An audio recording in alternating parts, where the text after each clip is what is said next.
போன வீடியோவில் ஃப்ரெண்டுக்கு ஆஃபர் போட்டு கொடுத்துருப்போம். அதில் ஒரு 200 டைமண்ட் இருக்கும். சரி, அந்த 200 டைமண்ட் வச்சு நம்ம எவ்வளோ வாழ்ட்டு சுற்றி தான் வந்தோம். ஆல்ரெடி 36ல் ஃபின் பண்ணி வச்சுருக்கான்.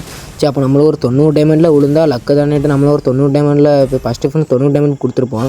அது நம்மளுக்கு ஃபஸ்ட்டு ஃபின்லேயே MP5 தந்துட்டு மற்றெல்லாம் டோக்கன் தந்து ஏமாற்றிட்டான். சரி, MP5 தந்ததே நம்மளுக்கு பெருசாக ஏமா ஆல்ரெடி அக்கௌண்ட்டில் ஒரு எவோ கன்று கூட கிடையாது. இதுவே அவனுக்கு பெரிய சாக்காக தான் இருக்கும். சரி, நம்மளும் இது ஓகே கொடுத்தாச்சு. அதுக்கப்புறம் ஒரு 110 டைமண்ட் இருந்து எவ்வளோ வாட்டில் சுற்றினா தரமாட்டான்னு தெரியும். அதில் நம்ம அப்படியே இதில் ஒரு 9 டைமண்ட் ஃபின் பண்ணியிருப்போம்.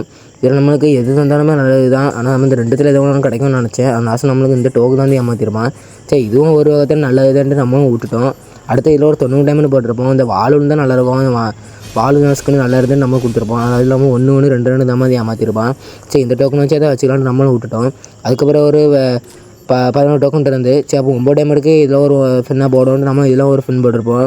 இதில் நம்மளுக்கு ஒன்றுமே தெரில. கோல்ட் ரேட் டோக்கன் வந்து ஏமாற்றிட்டான்.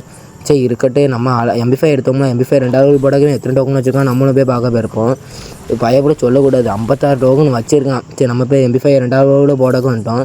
சரி, MP5 2வது போடக்கு நல்லா தான் இருக்குது. ஆனால் மேக்ஸ் போட நல்லாயிருக்கும். மேக்ஸ் நம்மளால் போட கொடுக்க முடியாது. அவரும் போடும் இனி 3வது போட 340 டைமண்டு. சரி, 3 லெவலில் நம்ம சார் போட்டு கொடுத்துருவோம். வேறு வழி இல்லை. 3 லெவலில் போட்டு கொடுப்போம்.